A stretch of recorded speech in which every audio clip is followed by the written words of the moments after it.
Hello, everyone. Thank you very much for joining on this webinar. Thank you very much for joining in large number. We really appreciate your time.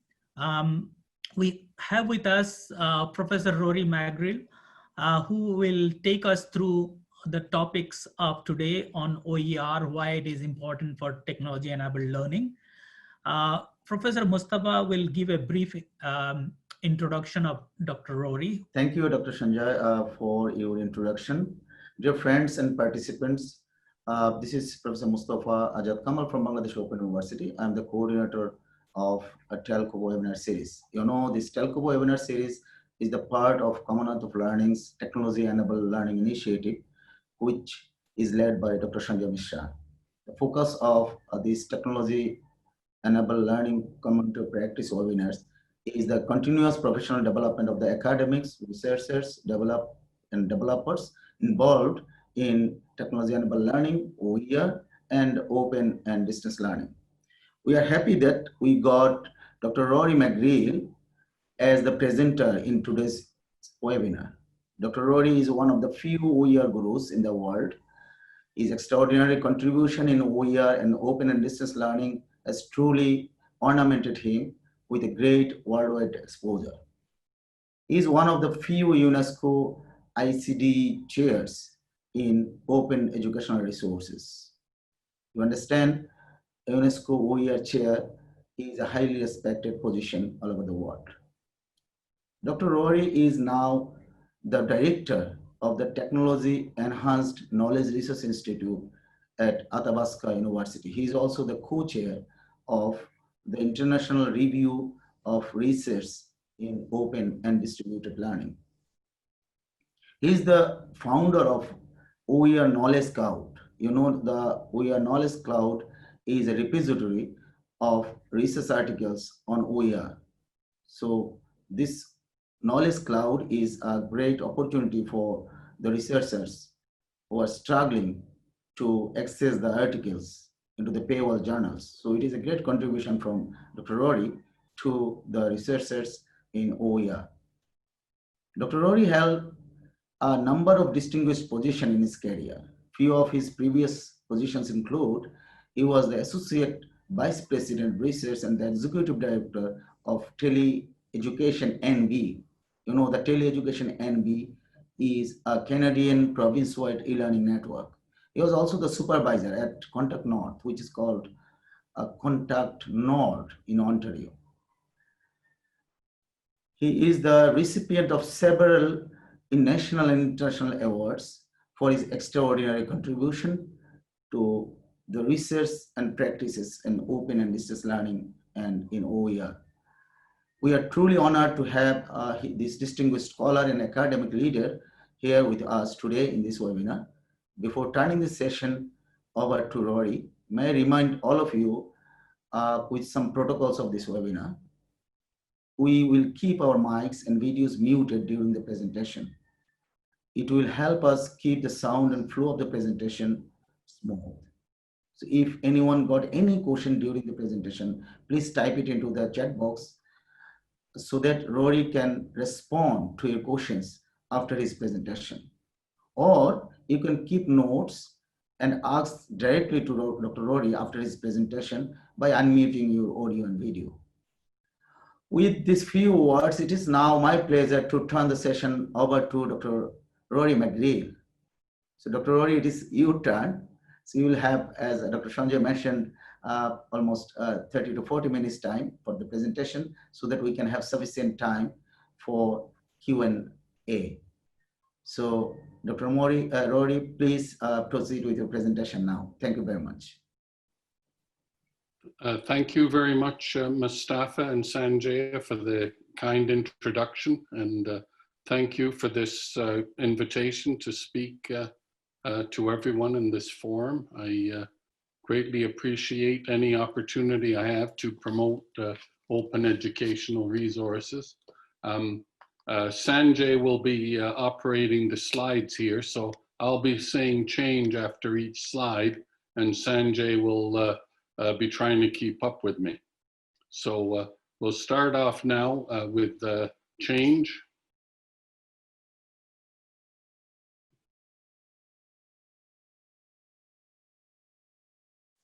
I'd like to just say at the beginning that all these slides are under a Creative Commons attribution license. That means you are free to use them or change them however you like. However, some of the images are under fair dealing or fair use, and you're allowed to use them in educational and research contexts in most countries in the Commonwealth. Next change. And I just want to show you this picture in contrast to the beautiful background that Mustafa has. It's quite different here in Canada today. It's right now it's minus 11 degrees. So I look with envy on Mustafa's background there. It looks very beautiful. And next change. As you can see, it can get quite wild here in Canada at this time of year. Change. But we laugh at the cold. It doesn't really bother us. Change. But we do have summertime, and it can look very pleasant and green here in Canada in the summer, and that is an aerial shot of our university campus. Our university is an open university, and we have no students on campus. It is just our staff, and all of our faculty work from home. So we're the only university in Canada that can now function as usual due to the coronavirus, because all of our faculty work from home in any case. And many, if not most of our staff are now working from home. Change.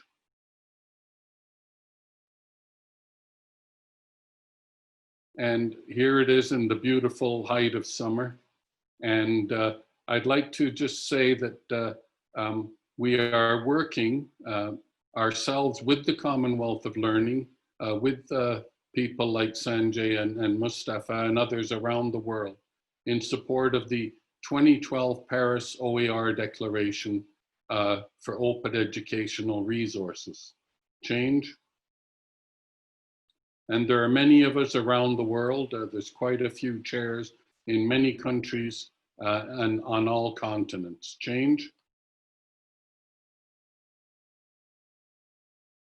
And we're supporting open educational resources in support of Strategic Development Goal 4 of UNESCO, which is education for all. And in particular, we want to meet the challenge, what I believe is the challenge for educators for the 21st century. And that is that there will be about 100 million new students capable of post-secondary education by 2025, but will not be able to access it because either it's not available or they don't have the money.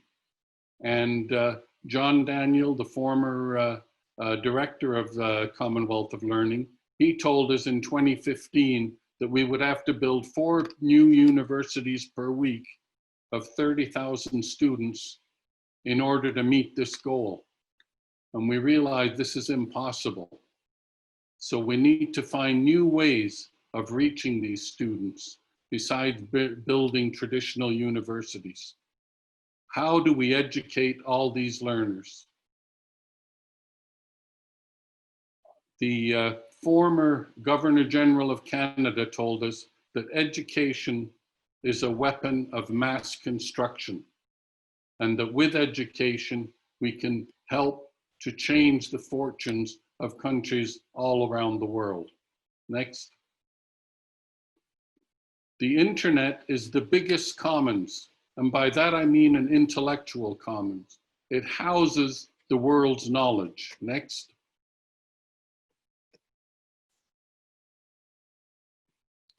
The public domain is a priceless shared heritage, and John Perry Barlow reminds us that the greatest constraint on our future liberties may come not from government, but from corporate legal departments laboring to protect by force what can no longer be protected by practical efficiency or general social consent.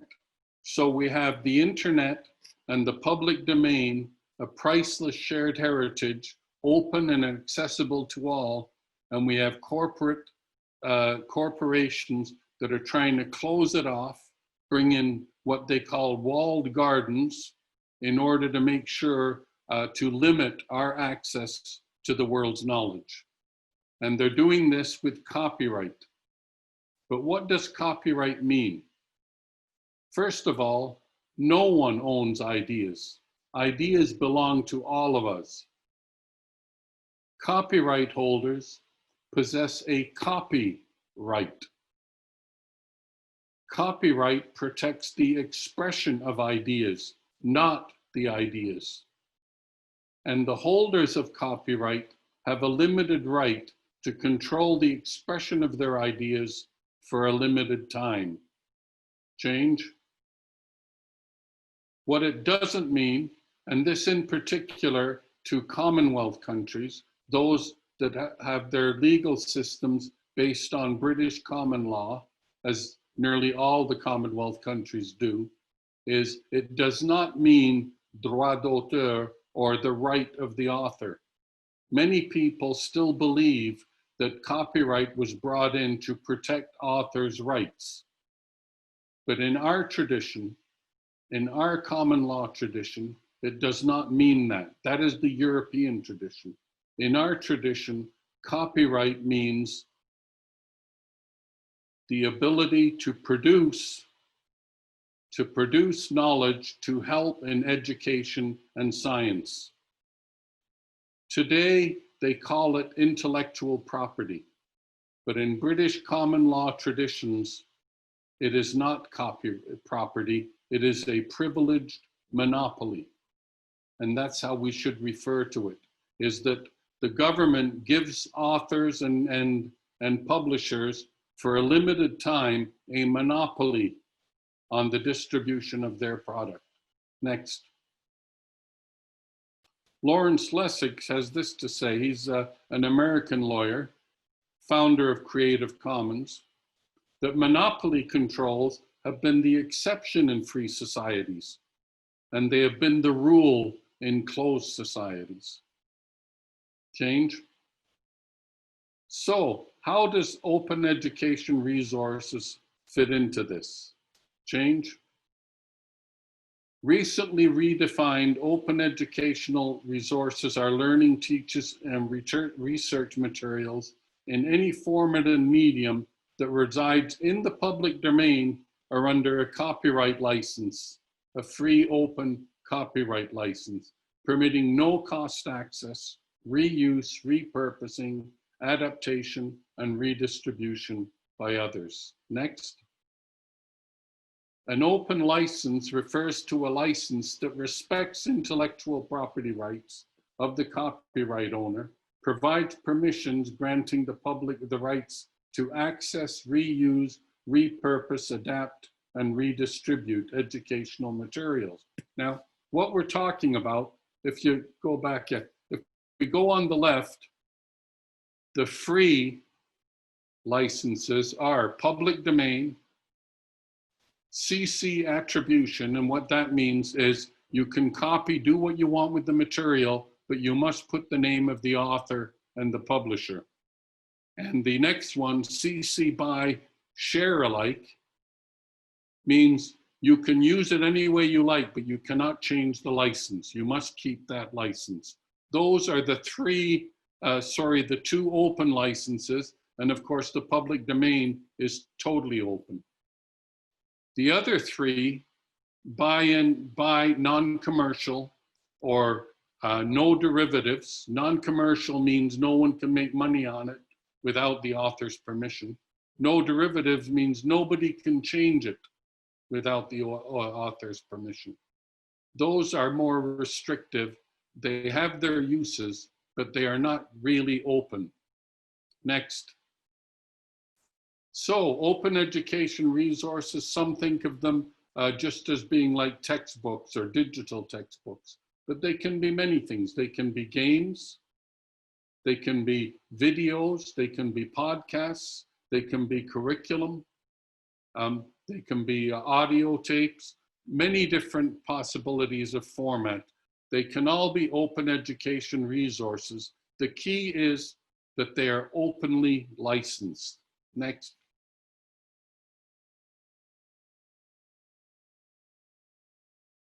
The twitch is a unit of measurement used in electronic game design. Next. It's equivalent to 2 jiffies. Go back. 2 jiffies or 200 milliseconds. In 200 milliseconds, electrons on a wire can travel 20,000 kilometers. And 200 milliseconds is the amount of time it takes you to move a joystick or press a button. And this time, 200 milliseconds, 20,000 kilometers, is the exact amount of time that it takes to go anywhere in the world. There is nowhere in the world further away than 20,000 kilometers. What does that tell us? That God, in his or her infinite wisdom, designed the world perfectly for playing video games. And so I'd like to make a plug in here that we should, as educators, study video games more, because they are very effective means of educating. They are very powerful and very effective. Next. So here are the different Creative Commons license. What I said before, attribution and share alike on the left are the 2 open licenses. The 2 more closed licenses, no derivatives and non-commercial. We recommend stick to the ones on the left. The others do have their uses in certain situations. For example, no derivatives, sometimes you have a scholarly article that you don't want changed. Non-commercial is if you feel that you can make huge amount of money out of it and you don't want anyone else to. So there are possibilities with that. And we don't say never use them, but we do not recommend them. Next. The way forward for us as educators all around the world is that all publicly funded content should be openly licensed. If the public pays for it, the public should have access to it. This is a very important principle. And we believe in this very strongly. It is the basis for supporting open educational resources. You can, with open education resources, you can mix them, you can adapt them, you can extract, take out what you don't want, you can localize it, that is, get it to fit your country or your institution. You can translate them into any language. You can reuse, repurpose them in any way you want. That is the real benefit of open education resources. Next. You can augment them, you can edit them, you can customize them, you can aggregate them, reformat them, you can create mashups. Basically, you can do whatever you want with them, and that's why it makes them so important for education, and particularly in international contexts. Next. You can also assemble courses. And by that I mean, instead of thinking of all the time creating courses, think of assembling them like you do with an IKEA set. You put it together. You put the course together using different open education resources from different areas. And that way you can build your course. Now, what happens? It increases access to high quality content with OER. You have additional learning resources. They can be supplementary materials. Next. There are major savings and efficiency possible because you're not paying for them. The marginal cost and effort in making copies and distributing online is next to nothing. So you give your OER to the community, others take their OER and use it.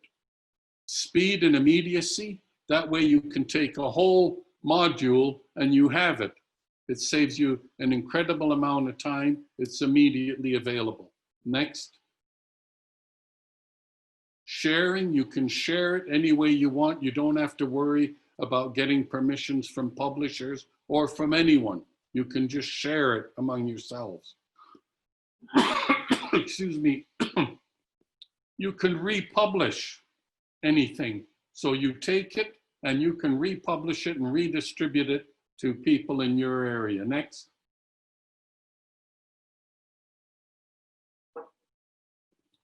There are multiple channels.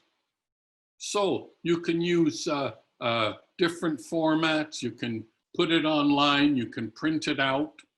You can put it on a disk. You can do whatever you want with the material. Next.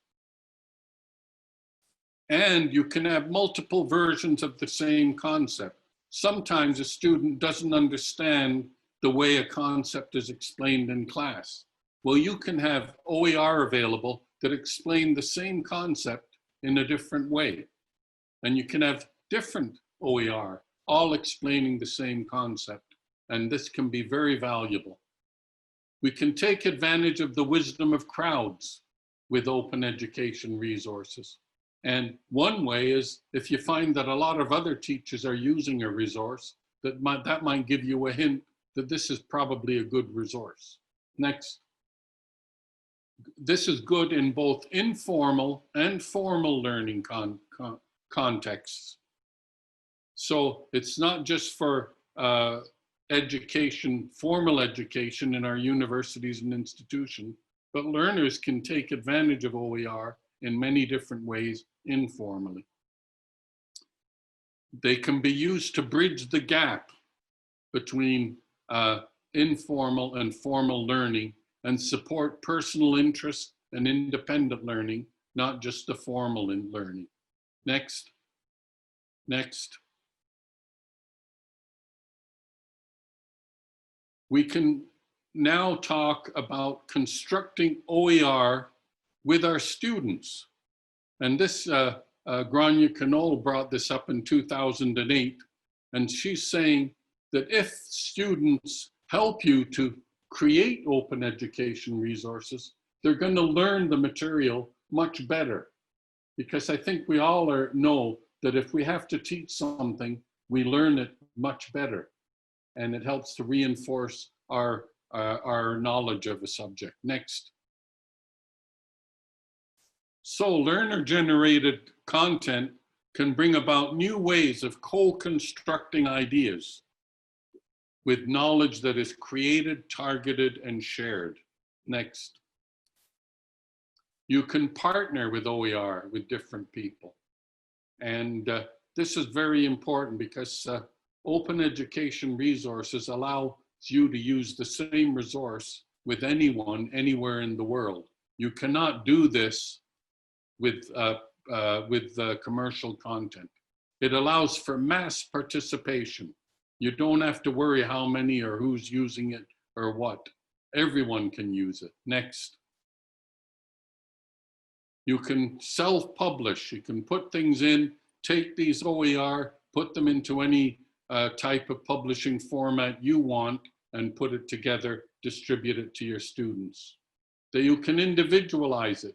So you don't have a one-size-fits-all textbook or curriculum. You can have different ones. Put them together however you like for the benefit of individual students.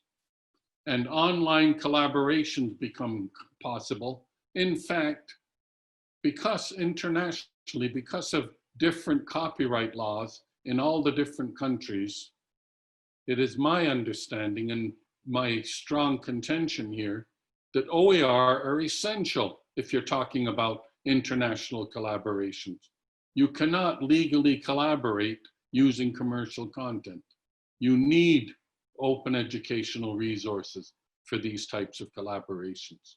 Next, archive. You can archive OER. You can provide a web-based, viewable, reusable record of quality educational materials. There's no copyright restrictions on the material stopping you from archiving. Next. International collaborations, as I said before, OER are essential. I want to repeat that because this is a very important point about open educational resources.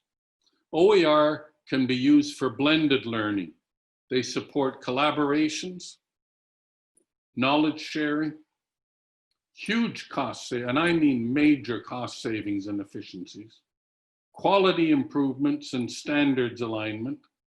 They give support for independent learning, and they promote communities and community engagements. Next. Or, next, you can just take a whole bundle. So we've been talking about constructing courses, assembling courses, working together, putting them together, changing them. You don't have to do that. You can take the whole bundle, a whole course as an OER, and just take it and use it as is. And it seems that about 80% of professors, that's all they want. They do not want to be changing and moving and doing different things. They just want the bundle. And there are OER bundles and more of them becoming available all the time, where the whole course is available. Next. I recommend you check with the commonwealthoflearning.org, and they have a wide range of excellent workbooks, guidelines, etc., policies, helpers, everything to help anyone who wants to implement open education resources. Next. Briefly, I just want to mention about the pentalogy at the Canadian Supreme Court. And what this is next,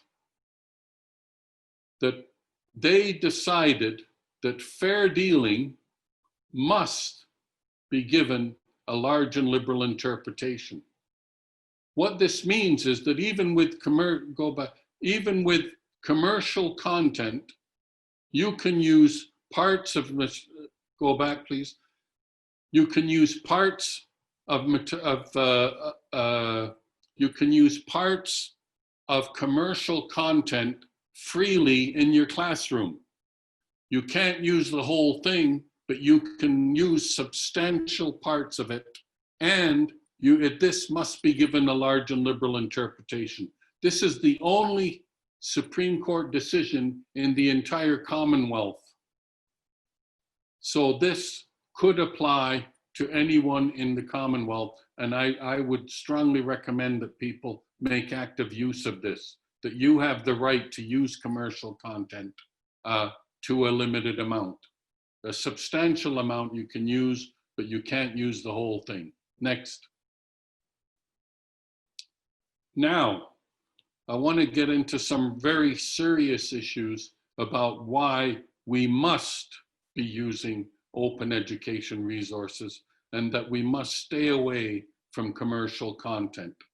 Two things: digital rights management, otherwise known as digital locks that they put on the ebooks that commercial publishers send, and digital licenses.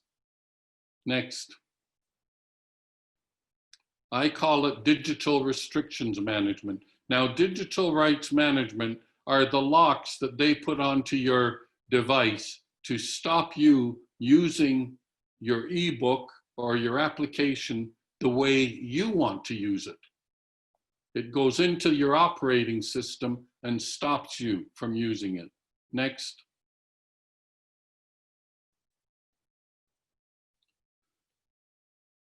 It's called defective by design. That is, they put software into your device in order to make it defective, so as it doesn't work the way it can. And it goes in there, and there's been cases where they go in, they sell you a book, and they go into your computer, take it back. And Amazon did this with Animal Farm in 1984, and about 10 or 12 years ago. Next. DRM software needs deep permissions into the operating systems, and it can stop your normal operating system functions. Next.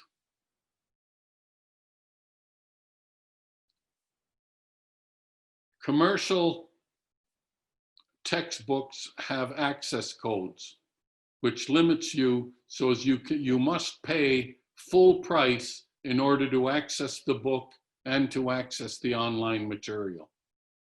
And we can avoid that with open educational resources. Next. So what do digital locks do? Well, they stop you from copy and pasting text to speech. Can you imagine a visually disabled learner and he cannot use his text to speech device? He cannot use it with commercial content. You can't change the format. You can't move the material from one computer to another. You cannot print it out. You cannot even move it geographically to another region. You cannot use it after an expiry date. Once the course ends, the commercial content is taken off your computer, and you cannot resell the content. Next.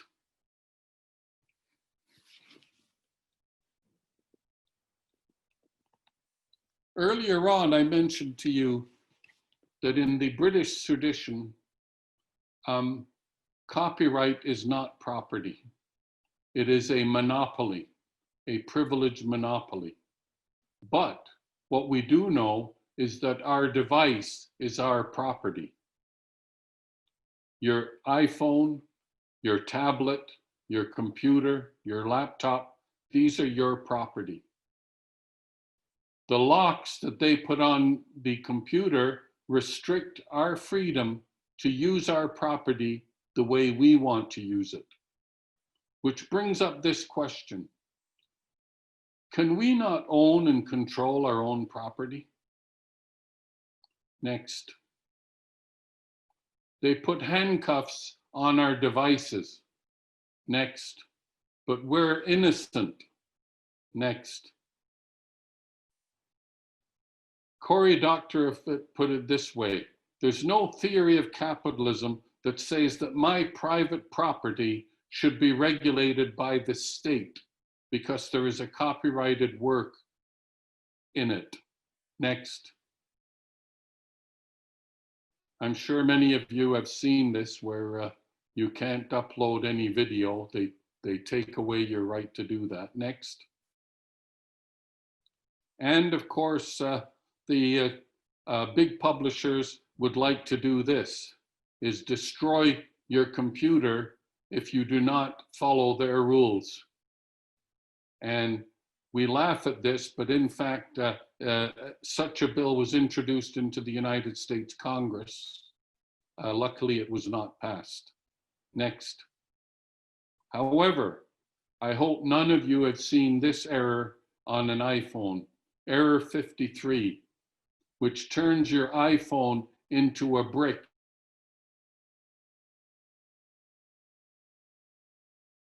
dealer.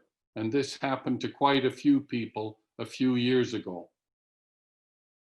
Apple has changed that policy now, and they're not doing it. But what it tells us here is that they can do it.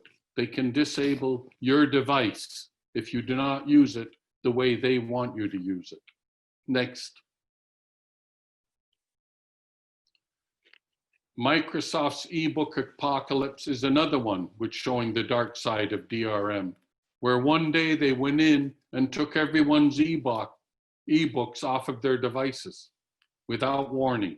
They just went in and took all of the ebooks that people had paid for off of their devices. Next. So who's really losing about this? Any obstacle that makes a record harder to listen to is bad news for the artist that made it. So we have a situation now where legal copies of commercial products have all kinds of locks on them, and the pirate copies don't have them. They don't have the obstacles. And this is a quandary for the commercial publishers. where they find that the pirate copies are easier to use than their legal copies. Next. So, on top of the digital locks, they also have digital licenses. The digital licenses reinforce the locks. The licenses say that you cannot legally copy paste text to speech, change the format, move the material, print it out, move it geographically, use it after an expiry date, or resell it. I would ask people here, how many have actually read the license when you click on I agree, when you've got an application or an ebook or whatever?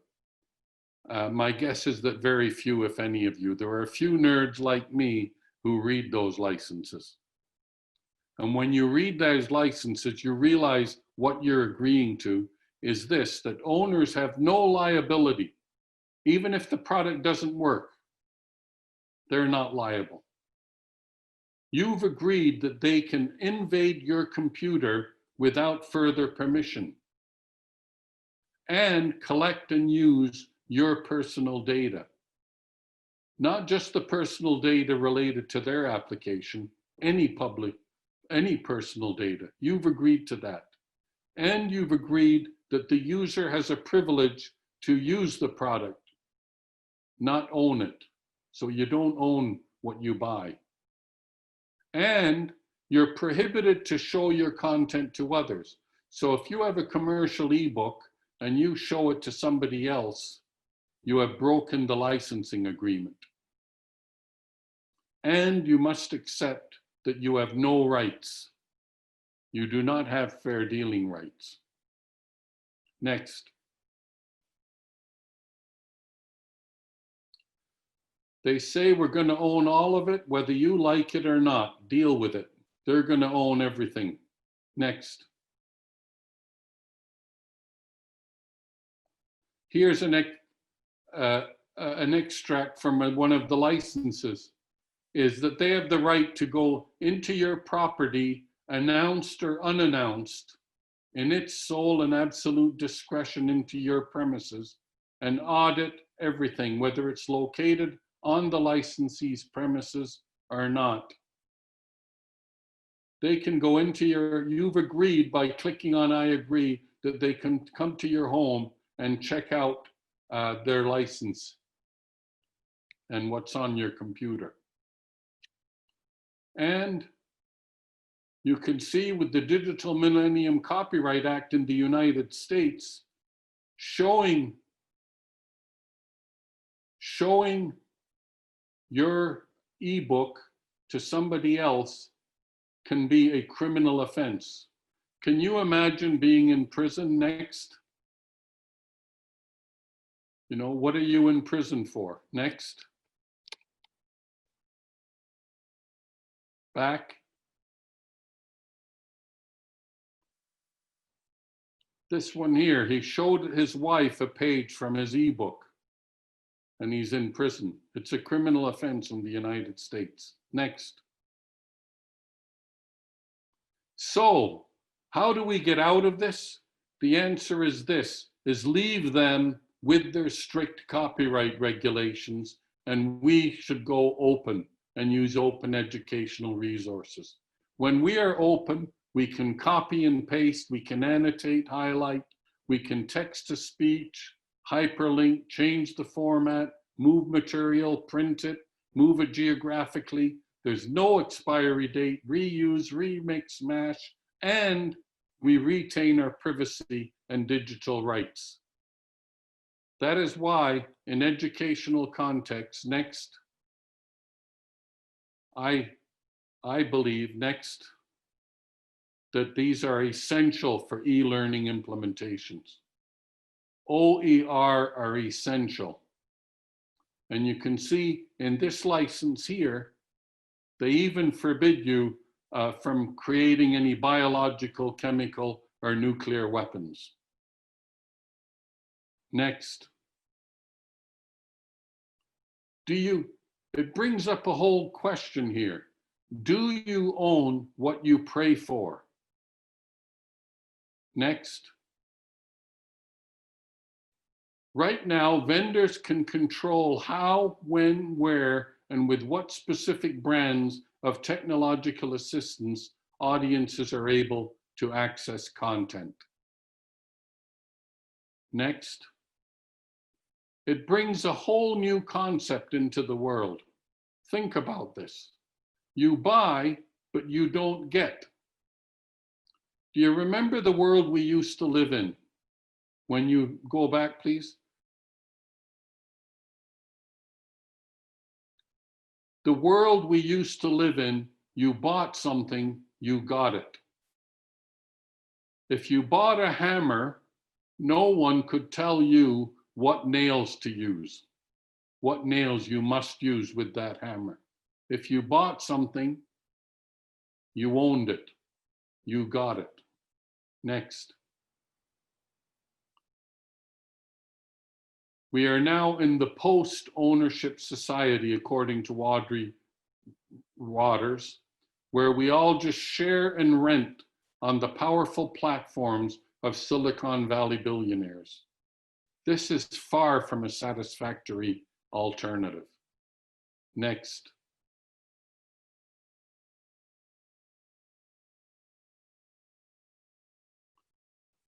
Cory Doctorow tells us that instead of feudalism, where everything was owned by the lords, we now have companies, not aristocrats, where they own everything and we own nothing. Next.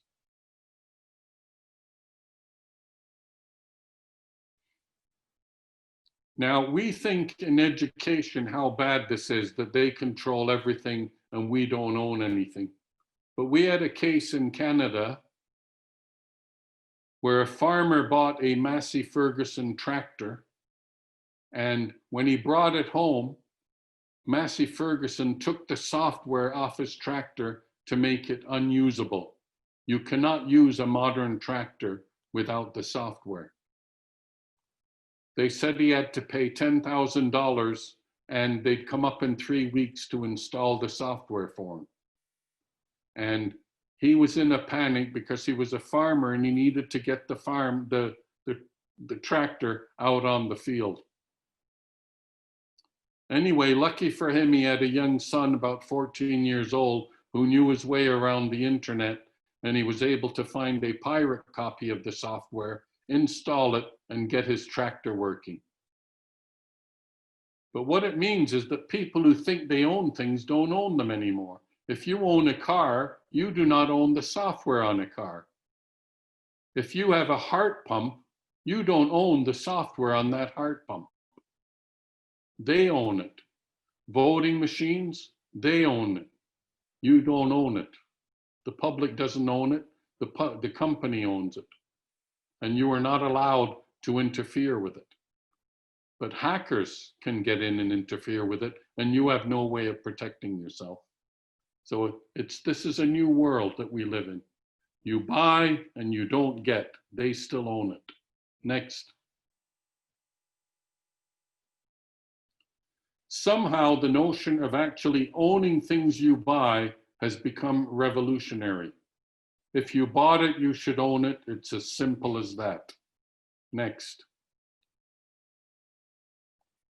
Everything you know is wrong.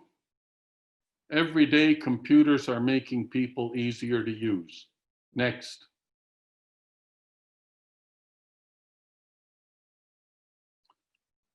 I'll finish off with this quote from David Wiley. Openness is the skeleton key that unlocks every attempt at vendor control and lock-in. Next. Thank you very much. I'm open for questions and for agreement and disagreement as it comes. Thank you very much for putting up with me for the last half hour. Thank you very much. It was really nice that we got you here. So now I'm just turn it over to Dr. Sanjay to conclude the session. Dr. Sanjay, please. Thank you, Professor Mustafa. And one thing that I would like to highlight to all the participants today, it was really great for all of you to have spent time for this interesting topic to share your time with Professor Rory, Professor Mustafa, and myself. We have been able to take as much as question as possible. We have got lots of comments and questions. We'll try to see how best we will respond. But one thing that I must tell everyone, that if you are more interested about open educational resources, I would recommend you to go to Learn OER, LEARNOER.col.org. This is a small course on open educational resources, which will answer lots of your questions. And then at the end of this course, when you go through this course, you can print out a certificate from the Commonwealth of Learning if you complete 80% of the test questions in that course. So my strong recommendation to all of you who have joined this session today to look at this course. I know some of you have already completed this course and have got certificate, but this is one recommendation I would make. Thank you, Rory, for your time and taking making all efforts to explain with several examples and anecdotes and legal issues overall, and making this presentation very interesting and lively, and making it and answering the question why OER is necessary for technology-enabled learning. I think this has been a very interesting. We have crossed 15 minutes from the agreed session, but I'm sure all the participants have really benefited. We will try to see how we will make this recorded video available at a later stage through our TEL Community of Practice platform. Thank you everyone for joining today, and I wish you all safe. Stay home, stay safe, take care of yourself. Thank you very much.